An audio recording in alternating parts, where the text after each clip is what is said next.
Thank you all for joining us today for this important and timely briefing that JNCL is privileged to present in conjunction with the Bipartisan America's Languages Caucus.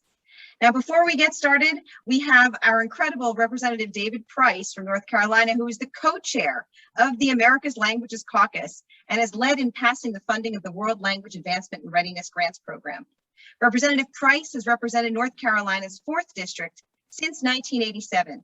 He is the chair of the House Appropriations Subcommittee on Transportation, Housing, and Urban Development, and is a senior member of the House Budget Committee. He has been a stalwart in the language education space, and it gives me great pleasure to welcome him now. He is joining us by phone from the House floor because he's been called in for some votes. So let's just get him online here so he can share some ideas with us. Okay, well, thank you. I'm happy to join you and wish it could be at least with a video as well as audio, but we're doing the best we can. I'm speaking to you from just off the House floor in the middle of a series of votes. As may have been said, I represent the 4th Congressional District in North Carolina, and of course, I'm pleased to address all of you on behalf of our caucus, our America's Languages Caucus. This was a caucus that I and Don Young co-founded back a couple of years ago, just before the pandemic curtain fell. We've partnered together for years, actually, though, on appropriations and authorization matters to promote language learning and international education more broadly. And of course, I was very, very happy to work with the JNCL to turn our work into an official bipartisan bicameral caucus. I'll briefly go through our achievements. You probably have already seen the list, but we've had some successes. We've enacted several important bills into law, including the World Language Advancement and Readiness Act, the Defense Language Improvement Act, the Esther Martinez National American Language Program. We've increased funding. That's mainly our main role in life, is to have a network of people who advocate for adequate funding for language learning, international education programs, including creating the brand new K-12 World Language Grant Program in the Department of Defense. And I must say that my legislative director, Nora Blaylock, who's on this call, bears a lot of responsibility for figuring out how to do that program and how to configure it to the Department of Defense. And that turned out to be our best bet for getting the program into law. And the caucus also has promoted the idea that COVID-19 resources must be provided in a variety of languages. And all this has happened before our 2nd birthday, so we're proud of that. In today's global environment, we know that world language skills, cultural competency are necessary for many, many sectors. It's become even more true during the pandemic, where clear and precise communication between and among nations has been critical during this whole global health crisis. We've also learned, unfortunately, that our education system isn't fully prepared to meet the rapidly growing demand for individuals with language and cultural skills. According to the U.S. Education Department, 44 states and D.C. reported shortages in the number of K-12 language bilingual teachers. In fact, more states reported a teacher shortage in language learning than in any other subject. And this was before the COVID-19 pandemic dramatically affected the workforce. There's other research that demonstrates that a second language is most easily acquired in one's youth. So we have to make a strategic investment in world language learning in our elementary and secondary schools. This includes investing in supporting our language educators. They're the ones who do the work, and without them, we will not increase our pipeline of Americans who speak more than one language. I'm the son of 2 teachers. I'm a former educator myself before I left the fold, but I have fought ever since to augment education and the teaching profession. I know nothing happens without a workforce of dedicated and qualified teachers, and we need to provide them with the resources and support that they need. Language educators are often overworked, they're underpaid. Other teachers are as well, of course, but there's a particular need here and a particular shortage here, and we've got to look for creative solutions to recruit and retain these professionals and to increase their job satisfaction. Recruitment and employment retention is equally important. In today's global environment, we can't afford to sit on the sidelines while other countries surpass our capabilities in language and cultural awareness. We fail to make necessary investments. That includes investments in our language educators. It's going to directly undermine our ability to participate in business, diplomacy, foreign policy, and national security endeavors. I know you're going to have a good discussion today. It'll be productive. Looking forward to continuing our work on the Hill. Because of the chaos here in terms of these floor votes, I may have to go on and off the call, but I'll certainly get a full report afterwards. And I know you're going to have a good discussion. I know many staffers, other outside advocates are on the call today. So please have a good discussion. Focus on the issues here that that are before you. And if you're a member, by any chance, you're a member of Congress, is not a member of America's Language Caucus, tell them we welcome an increase in our bipartisan membership. Thank you very much. Thank you so much, Representative Price, and thank you for taking the time while you're on the floor there to speak with us today. I can't tell you how much we appreciate your leadership and how much it means to this community. And I also want to take a moment to say how grateful we are for your legislative director, Nora Blaylock. Thank you so much for making this happen and for making sure that languages are always front and center in what you are doing. Thank you so much. Thank you. It's great to be with you, and I'll stay on as long as I can. Great. Thank you. Okay, so this was a wonderful way to get started today, and I just want to take a moment to take a step back and think about some of the things before we get started and you go any further. I want to give you just some things to follow when we're going through this today. Please, of course, Alyssa, if you can go to that next slide there. First of all, please keep yourself muted so that we can be sure we can hear the panelists well, and keep your video off. The other thing is congressional staffers, if you have questions, please direct them in the chat to congressional staffer questions. John Bernstein, our Director of Government Relations, and he'll be able to respond to you right there. We just want to make sure that everyone's able to hear and ask questions, as necessary. My name is Amanda Seawald, and I am the President of the Joint National Committee for Language. JNCL is the national coalition of language education organizations and companies aligned to ensure that all students have the opportunity to learn English and at least one other language, and to work specifically to achieve policies and practice with a national asset-based approach to languages that values all peoples and cultures. Today, we will provide you with some important background on the language educator shortage, as Representative Price just did as well. A problem that has been with us for some time, but now has been exacerbated by the COVID-19 pandemic. In fact, the situation has become so dire that many state, district, and school leaders around the country have resorted to posting on social media for requests to find teachers anywhere in the nation willing to come to work in their state or with their program.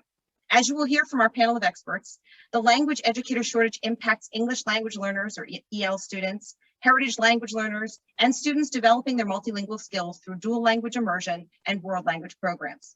You will also learn that the language educator shortage has many causes, ranging from the nation's overall teacher shortage, the stress and strain of the COVID pandemic, and inadequate recruitment, retention, and professional learning supports. You will see many of our advocates around the country in the chat sharing how this situation is affecting their own states, districts, and schools. This briefing, though, will not be all about the teacher shortage problem and its causes. This caucus and JNCL are also engaged in an effort to explore and implement public policy solutions. Many of our caucus leaders have introduced legislation that will help attract qualified people to language education and to provide resources that keep them within this profession. You will hear from one of our leaders, Representative David Price, who's made significant contributions. And in just a moment, you will hear from Don Young, our other co-chair of our caucus. Today's panel will also provide us with their thoughts and expertise on what language education policies and strategies work and merit additional investments. We believe that there are things that legislators can do to make a difference. And through today's briefing, we aim to provide you with the information, ideas, and resources from multiple expert perspectives to assist you in your office's efforts to make an impact for our nation's schools and all children. Let me turn to introducing our co-chair of the America's Language Caucus, Representative Don Young, the Dean of the House. Representative Young is in his 25th term as Alaska's congressional representative and serves as ranking member on the House Natural Resources Committee and as a member of the House Transportation and Infrastructure Committee. He's been a strong advocate for language education and is one of the authors of the recently enacted and now funded World Language Advancement and Readiness Grants Program. Mr. Young is unable to be with us in person today, but he was kind enough to send along this video. Hello, this is Congressman Don Young, co-chair of the Bipartisan American Languages Caucus. That's a very important caucus, and I say this because I believe very strongly as a former teacher, languages are the key to getting along with people, understanding their culture, understanding the future. Languages have been sort of forgotten because of the use of, and I hate to say it, but the cell phone and what we call social media. We're forgetting how to talk and even spell. So you do a very, very important role. The JNCL is one of the more important caucuses. I'm proud of being the co-chairman of this because as old school teachers, I said before, I believe in language, reading, and getting together is what we can communicate and make our human race a lot better, and all of us get along with one another instead of fighting all the time. So go ahead with the conference, have a good time, enjoy yourselves, and remember the importance you contribute to the language of all of the world, language of all of the world again. Thank you. God bless you. This is Congressman Don Young. Thank you so much. And we really appreciate the support of Representative Young and, of course, of his legislative director, Kim Crossley, and we appreciate all of her work with us as well. So now let's turn and welcome our incredible panel today. I'll start with Dr. Pete Swanson.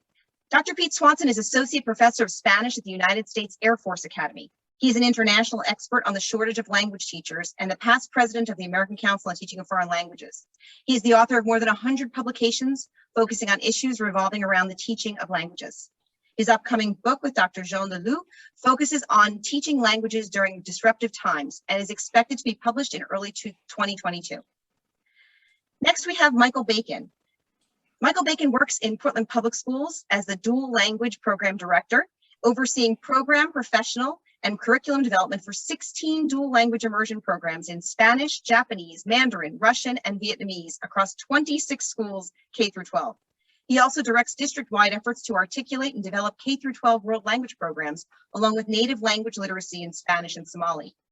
7 years ago, he proposed and began the development of an alternative licensure program called the Dual Language Teacher Residency Program that has resulted in over 100 licensed, highly bilingual teachers teaching in the Portland Public Schools dual language and world language classrooms. Third, we have Martha Hernandez. Martha Hernandez is the Executive Director of Californians Together, a coalition of 25 statewide professional, parent, and civil rights organizations focused on improving schooling for English learners by promoting equitable educational policy. Her 42 years of public school experience includes serving as the Assistant Superintendent of Educational Services for the Fillmore United School District, as Curriculum Director for the Ventura County Office of Education, and as a District Administrator, Principal, Staff Developer, and Bilingual and Special Education teacher in various districts. In 2014, she was appointed by the State Board of Education to serve as the co-chair of the California ELA-ELD Curriculum Framework and Evaluation Criteria. Welcome to all of our panelists today. Wonderful. Okay, so I'm going to start today just to talk a little bit about setting the stage for this conversation. And so, Peter, I'm going to turn to you first. In your 2018 piece in the Language Educator, you and your fellow authors described the language teacher shortage and attributed that loss to 3 separate problems, all of which entail different solutions. Specifically, your piece pointed to not enough teachers entering the profession, too many of those who enter leaving and at too rapid a pace, and recruiting efforts that not increasing the total because many teachers were also leaving. Can you describe for us the magnitude of these problems today and whether they have been exacerbated by the pandemic? Yes, I can. And thank you so much for everyone for joining us today. The Bureau of Labor Statistics in 2016, just a few years ago, reported that teaching is the largest profession in our country, with just under 4 million people working in school. That's roughly 4% of the working population are teachers in our country. I looked at the Bureau of Labor Statistics webpage again this morning, and employment in education is projected to grow by 10% from 2020 to 2030. And student enrollment is projected to increase as well.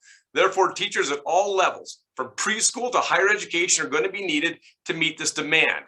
Education, however, is affected by state local budgets, budgetary restrictions that may limit this employment growth here.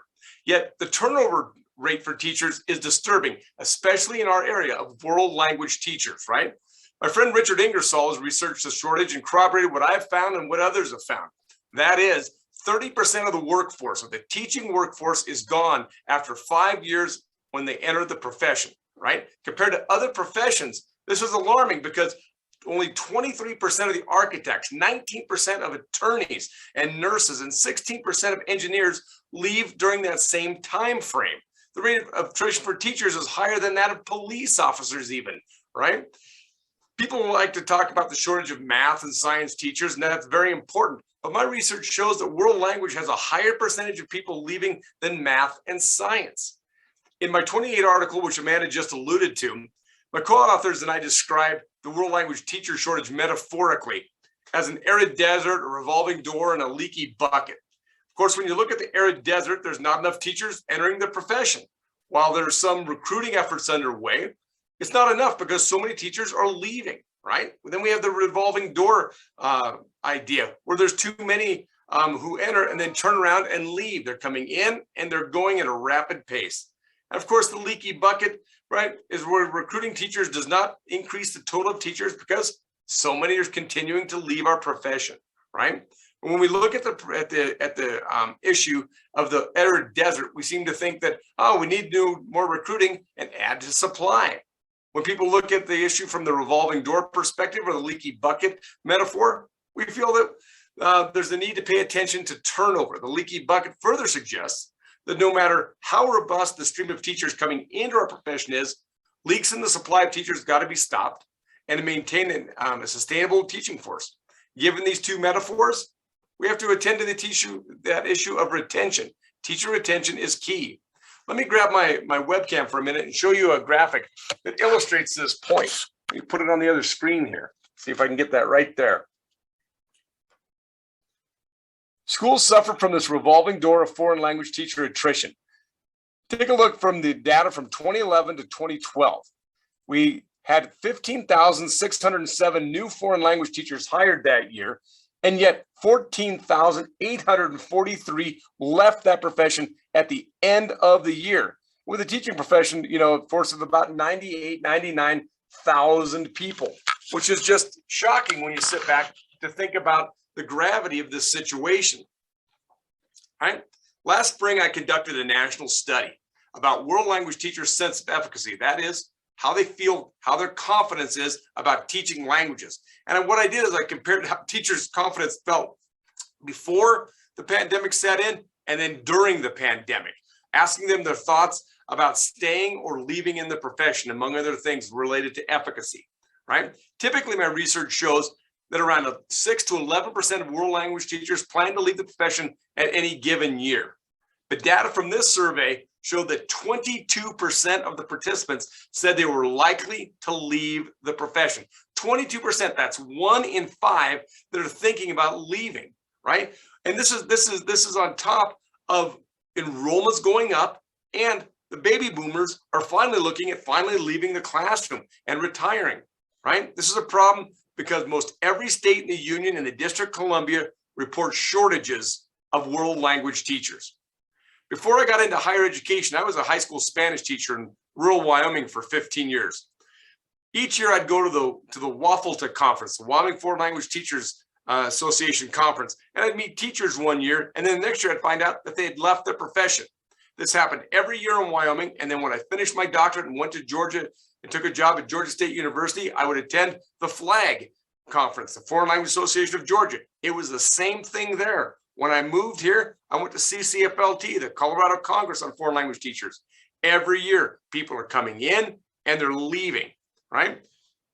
This is happening in just about every state in the union, including North Carolina and including Alaska. In fact, I worked with Alaskans a few years ago on the Alaskan Educational Innovations Network to address this teacher shortage because they have such a drastic shortage as well. This is something that I'm so glad that we're taking a look at today and that we're talking about in which to gain more understanding and to look for solutions. Amanda, let me pass it back to you. I've been talking for a while. Yeah, no, Pete, what you're saying is so important. And one of the things that it brings up is, what is it that's having teachers leave? What is it that's making this happen? And I think that one of the things that I hope that we can get to talk about a little bit is the way that our nation perceives the value of language education as a part of this conversation. And so thank you so much for sharing that with us. There's so much more for us to talk about. I'm going to turn, because I think that right now, the next step in this is to talk about, from world language and students not having the opportunity to learn in languages because of the teacher shortage, to English language learners. Martha, there's no question that English language learners represent a rapidly expanding part of the overall U.S. student population. According to a 2020 USDE report, as of the 2016-17 school year, there were more than 4.9 million children in U.S. public schools learning the English language. That's an increase of more than 1 million since 2000. With the numbers growing in 43 states and the highest growth in the South and the Midwest. Texas alone added more than 350,000 students, while South Carolina's EL population has increased by 765.1% since the year 2000. California, of course, leads all states with the nation with 1.1 million students, which means that 22% of all English learners in the country reside in California. Overall, English learners comprise 9.6% of the United States' total public student enrollment. Martha, can you give us your sense of whether there are enough educators available to teach these students, and what are the ramifications of this shortage? Well, echoing Peter, there are absolutely not enough bilingual teachers to meet the needs of English learners in California or across the nation in order to provide them an effective, quality, and equitable education. We are experiencing a critical teacher shortage, and in terms of bilingual teachers, it's more severe. Based on a California survey of principals conducted by my organizations, many districts, close to 60%, had plans to expand bilingual education opportunities. However, an overwhelming majority, 86% of the respondents, reported that a shortage of bilingual teachers was a major hurdle, an obstacle to implementing those plans. And as mentioned previously, there is a reduction in the number of bilingual teachers as a result of the pandemic.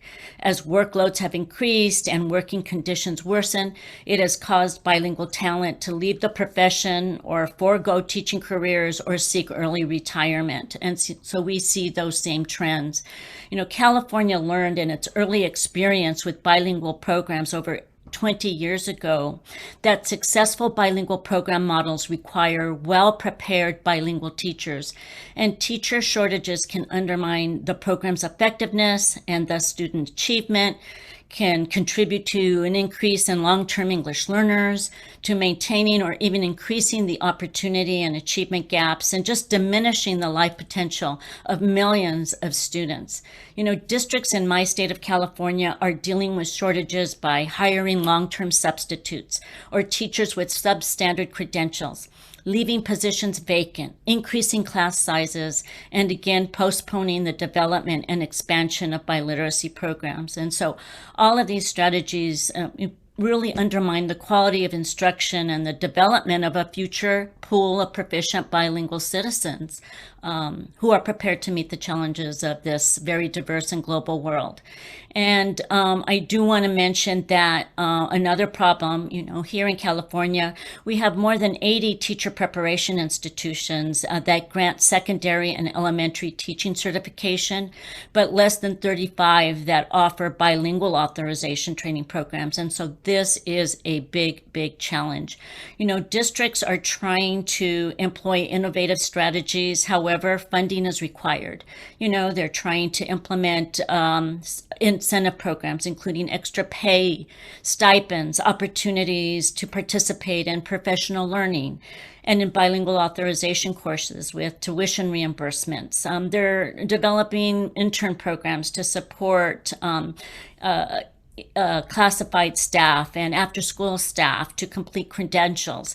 And they're also developing early pipelines for high school students and instructional assistants. However, all of these require funding. And Peter mentioned just the working conditions. You know, districts are interested in implementing retention strategies by providing collaboration time and professional learning communities, and, you know, reducing student loads. But all of these strategies, again, necessitate funding. Thank you, Martha. You know, absolutely. Of course, we need the funding in order to be able to begin these programs. The ideas are there.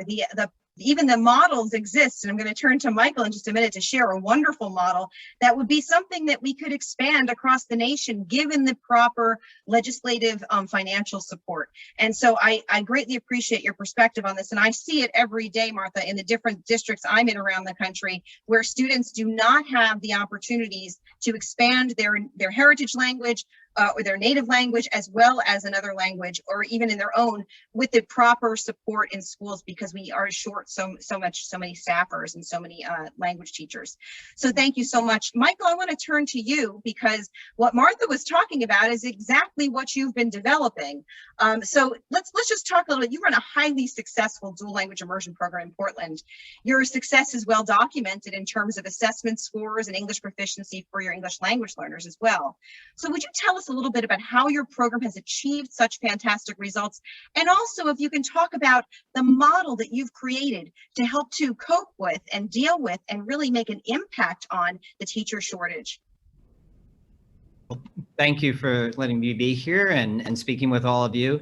I will forewarn you, I am actually in a school today because we are short of principals. So I'm an interim principal right now, filling in, and we have a daily shortage of teachers, actually. Yesterday was 2. So we're trying to, just that pandemic and the impact of all that. So thanks for the opportunity. So I guess what I'll do is step back and talk about dual language immersion here in Portland Public Schools.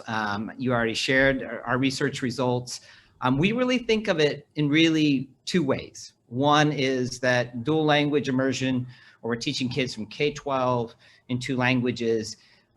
There's the classic 3 benefits, major things and goals we talk about. We talk about academic achievement, which is well documented in dual language immersion.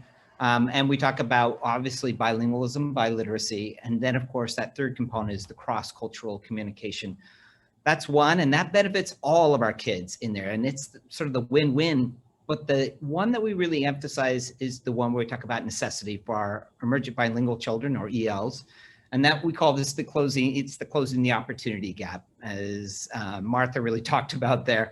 And really, it's our lever. It's our major lever in the equity work to really change outcomes and set our emergent bilingual children on that trajectory towards academic achievement and closing that gap. So we know that's well documented, well proven. So we've expanded our strategy. This is our lever to change those outcomes. So we invested heavily as a district. We, in up to 16 programs across 31 schools now, pre-K-12. The problem is that we ran into a crisis, and this will illustrate what Peter was talking about. I'm going to give you a specific example. So 7 years ago, we started the school year 14 teachers short in our dual language programs, 14 teachers. And here we are, we've made promise to kids, we've made promise to parents, we've made promises to our community and to our principals in our schools that are trying to lead this work, and that we would have the teachers in there, that we cannot deliver on this promise of closing the opportunity gap and meeting the benefits for all the kids in dual language immersion. So in the midst of a crisis, which Peter really laid out so eloquently there with all the details and the data, when we stepped back, we went off to a state meeting, and it was the same woe is me conversation. Everybody was experiencing that shortage. And remind you, this is pre-pandemic. This is well before. We were not dealing with the pandemic overlay. And we were having a bilingual teacher shortage across the state. So obviously, 44% of our states or whatever are experiencing that we're no exception to that. So often the responses had been to, and including our own HR department, run off to Puerto Rico, try to recruit teachers 2 years running, went down, spent thousands of dollars to recruit, and we got 1 teacher out of 2 years. That's not a really productive pipeline, and not a very cost-effective one for sure. So our solution was to look inward. What we realized that, and this is classic sort of grow your own program, but we were saying we need to figure out who we have locally. We went with the premise that we actually have a lot of highly educated, highly bilingual people who are sitting in our community, sitting in our schools, working as educational assistants or community agents, even secretaries, and not only just within our school system, but outside our school system as well. Someone who's working as a line chef, who actually has a passion for kids and has those bilingual, biliterate skills. So we went with the premise that, we're in Oregon, we're in Portland, it rains a lot here. People come up if we try to recruit them anyways from somewhere sunny, and that's where family is, they return after the rain starts, which it just started today for us, and they go back. So we needed to figure out something. If we had our people locally and we invest in the linguistic and cultural assets that are people that are here in our local community and build them up, then we have a much better chance of retaining those teachers to meet this outcome for us. So we are now in the dual language teacher residency program is what we call it. We partnered with 2 universities to be able to bring people in a 2-year program. Actually, sometimes it stretches to 3, but we recruit these folks locally. And what we try to do is bring down 3 major barriers for these folks, because we realized in talking to them, we found that there were 3 major barriers. One of those was a cultural barrier, because most of our folks are coming from other cultures. They were born and raised in another place, in another country. But how do we help them step through some of the cultural? They make assumptions about how a resume looks in their culture, but that's not how it should look here. So we need to break that barrier down. Number 2 was institutional. We had a lot of institutional barriers, and we still have them, that are set up to predicated on bringing in people who come in with privilege, who already have resources, who already have the education or background from our system currently that allows them to step through that. And we needed to think, how do we break some of those down, some of those institutional barriers? And then third and finally, and I think is probably the biggest one and the one we hear the most about, is our financial barriers. And that just even includes, we invest $1,200 per candidate right up front to say, we're going to pay for your test fees, we're going to pay for your licensure fees, we're going to take your transcripts and have them translated and evaluated. We try to bring a whole sort of set of supports, both financial and also institutional breaking down and cultural breaking down barriers, support scaffolds that brings these folks. We're now at over 100, as Amanda said, we're over 100 of our dual language teacher residents that have either gone through or are in our program currently. 82 to 88% of those folks are people of color. They're all highly bilingual. We don't let them in. There's 2 criteria for letting in. They have to be highly bilingual, biliterate. And the second thing is they have to have the dispositions that we're looking for in a teacher. We're not looking for someone who walks in with all the teaching experience. That's often what a principal is looking for, is I want a resume, sees what they've taught, where they've taught, how they've taught. But what we're looking for people who really have a commitment, a passion for working with students, and a commitment to equity and bringing linguistic equity and then serving our emergent bilingual children along with all of our students in that. So probably the best piece of evidence that this has worked is that we're now 7 years, we're 6 years, our 6th cohort, and we've started every single school year since with 0 vacancies. We've been able to fill all of our positions. But it is especially with the pandemic, it has been very, very tight. Well, I call it, we cleared the bench. Everybody's in a classroom right now, and I'm in a school right now trying to fill in at a level. So we are tight. It's way too tight. We need a lot better bandwidth to continue this. We're not 14 teachers short. We're there, but we don't have much room for error. So that's where we're at right now. Well, Michael, thank you so much for sharing that. I think what you're sharing about Portland Public Schools is a microcosm of what's going on around the country. With the number of programs you have, having 14 teachers short is a huge shortage. And being able to figure out a way to fill those spaces through an innovative model like you've developed that breaks down barriers so that you're not only providing equitable opportunities for your learners, but also equitable opportunities to diversify your teacher workforce and grow it at the same time. That's what we need to do nationally. And so I think that model really answers the call of what Martha and Pete were sharing with us about the issues that that exist in our field, in dual language, world language, and bilingual education. And so I know that John Bernstein, our Director of Government Relations, has a couple of questions for us from some staffers here. John, did you want to share those questions? Sure, I do. Two excellent questions. One comes from Michigan, and the question is, to address the huge shortage, Michigan has started a campaign to draw back former teachers with expired credentials. Welcome Back Proud Michigan Educator is the name of the campaign, and in it, a district can sponsor a teacher and petition the state to waive the certification renewal requirements barrier, that is credit hours or a new degree. Is this something that others are seeing in their states around the country? Pete, do you have any information on programs like that you want to share?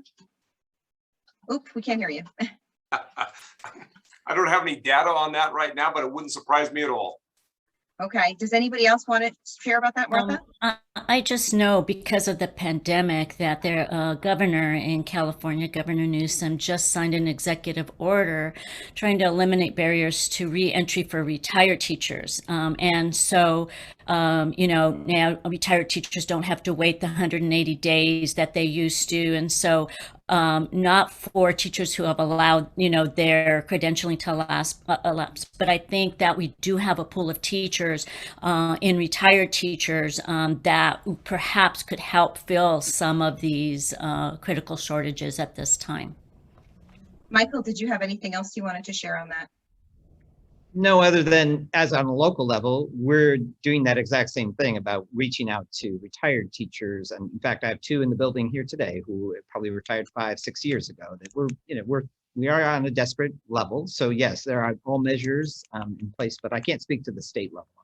Mm-hmm. So what that does show, though, is because states are the ones who manage certification, the opportunities for the federal level to really look at what are programs that can incentivize states to do things like this, what are programs that can incentivize universities to develop programs that support programs like Michael's and like others that are happening across the United States.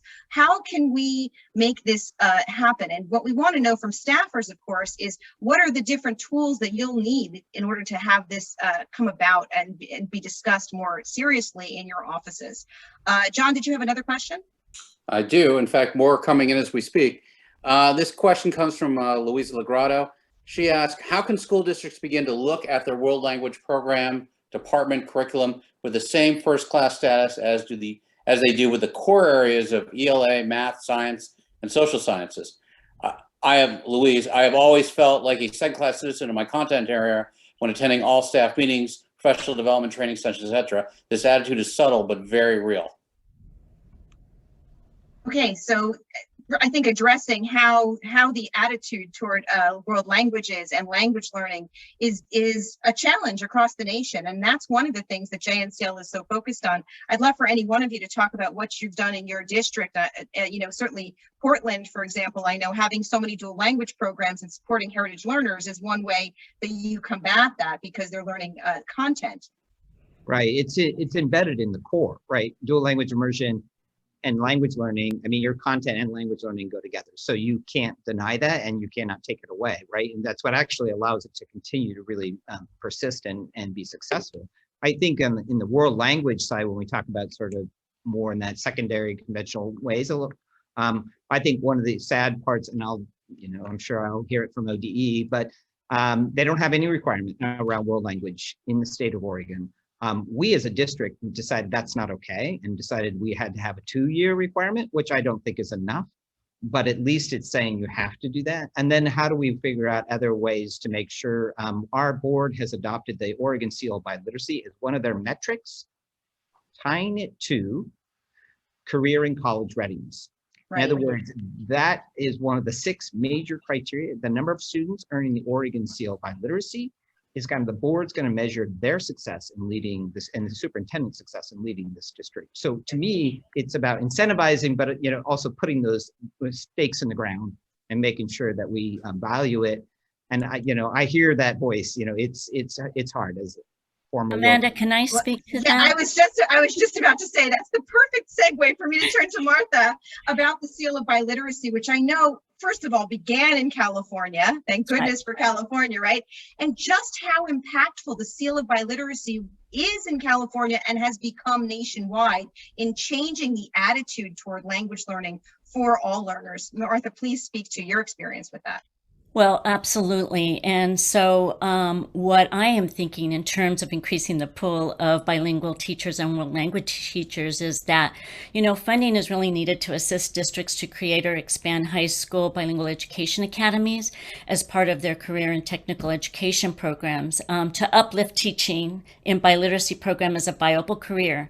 And we have an incredible national resource in the students who have earned a state seal of biliteracy, which of course is an award that's presented by a state Department of Education to recognize a student who's attained a state determined proficiency in English and one or more other world languages by high school graduation. And we know that the seal becomes a part of the student's high school transcript and diploma, and it's really a statement of accomplishment that helps to signal to employers, to universities, and to families a student's readiness for college and career and for engagement, as a global citizen. I do want to say that nationally, in 2019, over 108,000 students qualified for the seal in 119 languages. In California, since 2012, over 350,000 students have earned the seal in 46 languages. So creating bilingual teacher pathways for these students would go far in addressing the shortage.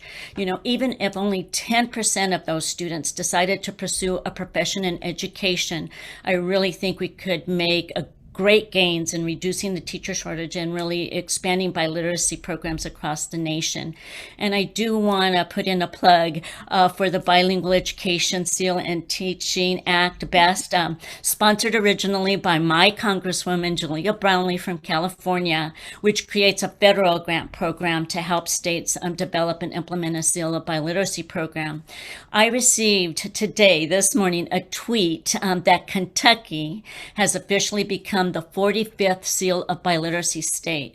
So 45 states plus Washington, D.C. have established a state seal of biliteracy program. And so for the first time ever, all 50 states and the District of Columbia are working towards establishing this state seal of biliteracy. However, funds are desperately needed for implementation. And so I just wanted to kind of highlight, hopefully. I'm thrilled that you did. I'm thrilled that you did, because the BEST Act, which is something that we're working on right now, that we've been working on at Jncl for a long time, is so essential to helping us leverage this national tool, this abundance we have of multilingual speakers who are able to demonstrate their proficiency in English and another language, and so many languages, and use that in career readiness, and use that, of course, for pathways to bilingual education, to becoming educators. Mm-hmm. I think that it's untapped, and we aren't leveraging it well enough because we don't have the funds to support equitable distribution of the way that the seals need to be rolled out in every state. And that's what the BEST Act will also help the states figure out ways to make it an equitable model where every student has the opportunity to earn a seal.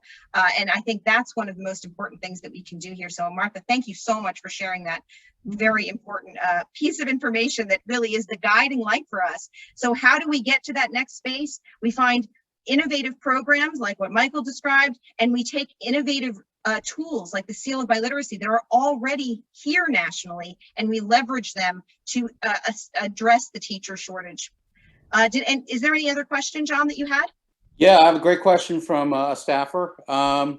What resources and programs would universities need to have to incentivize bilingual and world language teachers? Are bilingual education programs requiring TEFL certificates for teachers? That's great. I'm going to go. Pete, did you have something you can share on the higher ed piece of that? And then we'll go to Martha. Well, yeah, higher education gets kind of hobbled in such ways. It's all state specific on what happens, getting certifications done. And some of those, we found out from talking to teacher candidates when I was at Georgia State University running that program, was the cost of all these tests was just amazingly high to get people into the classroom.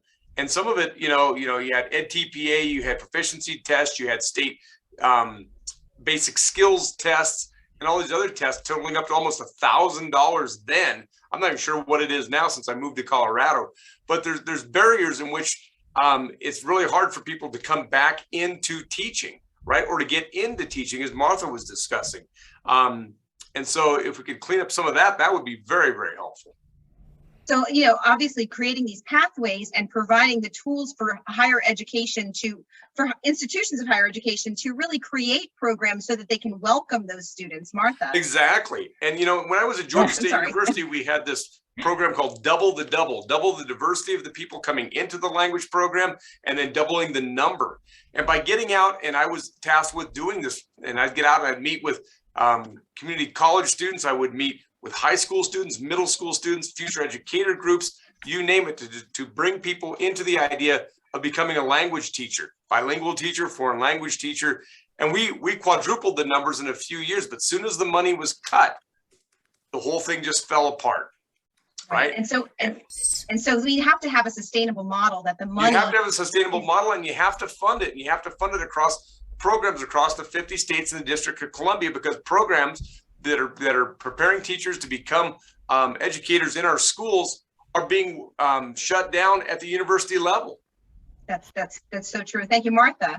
Yes, I was, kind of thinking, and we were pondering, and we tried this in California, but one possible way is to create a grant program, perhaps under Title III, which of course, is a federal English learner supplemental funding. Perhaps there's other fundings, but to disperse grants to colleges and universities to hire bilingual education faculty who could first build programs and then recruit bilingual teacher candidates. There's a problem in terms of the amount of funding allocated to teacher education slots within each university, and it's limited by university practices that typically determine annual slots based on the size of enrollments in the previous year or two. So if there is no teacher training program in existence, it's very, very difficult to get those allocations. And so teacher education programs are caught in a very challenging position.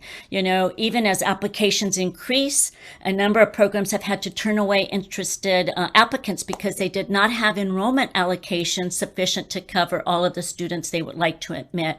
So to change this, funding would need to be available to allocate short-term grants from 3 to 5 years, perhaps, allocated directly to teacher education institutions to jumpstart their bilingual teacher training programs, because it's kind of like the chicken and the egg. Yeah, exactly. The chicken and the egg. And of course, it's that concept of if we build it, they will come, right? We have to provide the opportunity. We have to create the situations so that people can come into it. Michael. I think one of the things that, and absolutely, this investment is critical. That's our short term, we got to get now teachers into the pipeline. I'm also of the mind that one of the great ways that we were, with federal assistance, were able to expand the number of DLI programs, which is now actually resulted in us hiring 3 of our graduates as our teachers, is building the pipeline for the very long term. So I know that foreign language assistance program grants used to be around, and they were cut some time ago, but those were instrumental in supporting the long-term, what I call infrastructure in our system. That's the big pipeline. So if we bring up a mass of students into the universities that are already walking in with fairly advanced level bilingual, biliterate skills, then to me, the pool is much wider to draw from. And some of these issues may dissipate, but I'm sure there will always be ones. But to me, that would be an incredible investment from the federal government to really invest K-12 or pre-K-12 in building the big pipeline for right. So yeah, no, absolutely. And that's one of the things we're so thrilled about the Department of Defense and the World Language Advancement and Readiness Grants Program. And we are appreciative that our lead sponsors, are the co-chairs of our caucus, but also Jncl believes that this program would be complemented well by a language program, as you described, from the Department of Education. And all of our members and all of us here today, I think, would agree that that's something that we must do in order to build that national focus on an asset-based approach to language and to develop the skill set of students from day one, from when they're young all the way, so that when they get up into the universities, they're able to take courses in their majors in these languages. And that's really a part of the growth mindset that we need to have as a nation. And that's something that federal funding and federal support can truly provide through programs such as the FLAP program was in the past. Thank you so much. John, do we have one more question? Sure. So we have been talking about different ways to address the shortage, places on the pipeline that we can improve, and even bringing back retirees. I have a question for someone who has a different take on this, asking the question about, could you use the J Visa Exchange Visitor Program to bring in world language teachers on a temporary basis? I'm interested to hear what the panel has to say about that. Well, I'm just going to start, and then I'm going to turn to Michael for that. It's a temporary solution. I will just say that, and it doesn't always work exactly the way you want it to. I will say that so many programs that I've worked with in dual language around the nation and world language, who have brought in teachers from other countries, have been so successful in getting things started. Often that doesn't last forever, right? And we know that these teachers can only stay maybe 3 years with maybe one renewal of that, and that presents a challenge. And of course, in the time of the pandemic, it's even more challenging. So I'll turn over to Michael and then Pete to talk about that as well. Yeah, and because we did a fair amount of rapid growth in our programs, we actually leveraged that initially and thought that was a really great solution. The reality for us was it was a revolving door. They were here only temporarily. And to me, one of the best things you can do is build continuity and consistency. And that takes the people, right? That means the people need to be here and stick with us. And I understand there are different parts of the country and different needs, and different populations. So it may be a solution that works, but I don't think it's a long-term solution per se. In fact, we've stepped away significantly from J1 visa programs because of that very reason and the unpredictability about who was going to be here. We felt it was better to invest locally. And it doesn't mean that we don't have a few J1 visa folks coming in, and we do support H1 and even to green cards to help solve our problems. But I don't think that's where the biggest investment, at least from my perspective, it's not worked for us that well. Yeah, and certainly with regard to the equity lens and the diversity lens, we want to make sure that we're investing in our people. Pete, I would ask you for one quick comment on this, but I do need to turn very quickly to John Bernstein, who has some breaking news for us. As long as we're all gathered here, I wanted to share some good news that I just learned actually from Julie Brownlee's office, that the BEST Act is being included in an en bloc amendment that will be voted on tomorrow as part of the National Defense Authorization Act debate on the House floor. So we're hopeful that will pass and that we will actually have authorization for the BEST Act through NDAA sometime tomorrow. It's not the end of the road, but it's an excellent start. And I'll give a big shout out to David Schutt from Julie Brownlee's office is on the call here, and to Congresswoman Brownlee herself. Thank you so much, Sean. Such wonderful news. And all of you who are here, this is the type of support we need legislatively to leverage the seal of biliteracy. Now, Pete, if you want to give us a quick idea of your reaction to the visa piece and, of course, anything you just heard. Yeah, I concur with what Michael was saying. We tried the same thing in Georgia, working with Spain. Actually, spent a lot of time in Spain recruiting. We're actually working directly with a university in Malaga. And it just, you can get 3 years or something like that. But what was happening is they were leaving after 1 year or in the middle of the year. It's not sustainable. You'll find much more success in the grow your own type of programs. Yeah, I think that this is the theme that's come out of this conversation. First of all, I just want to thank all of you for such an incredible conversation here. We could talk for a long time about this. I want to mention some themes that came out of this that I hope that staffers can take back to their offices about sustainability, about breaking down barriers, about addressing the issue of the attitude toward language learning and peoples and cultures across our nation. All of these things, though they can't all be supported just financially, financial support will allow our higher institutions of higher education, our public schools across the nation and all of our communities to be able to grow programs that will yield multilingual citizens who can contribute to the greater good of our society as well as to our economy, because we know that our global economy needs this. And so it's so helpful to have this conversation today and to have such experts here able to share, and also our experts in the chat and who are advocates around our nation here to also share their perspectives on what's going on in their states. I want to just take a moment to thank John Bernstein for being here. I want to thank Michael Bacon for your wealth of information, Martha Hernandez for your support and your leadership in California, and Pete Swanson for all of the research you're doing.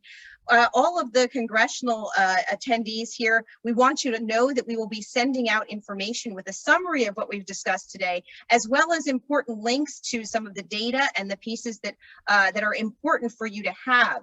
I just want to also thank Representatives Price and Young for being here today, for appearing here, and for their ongoing continuing advocacy for languages through the America's Languages Caucus. Once again, I reiterate what Representative Price said.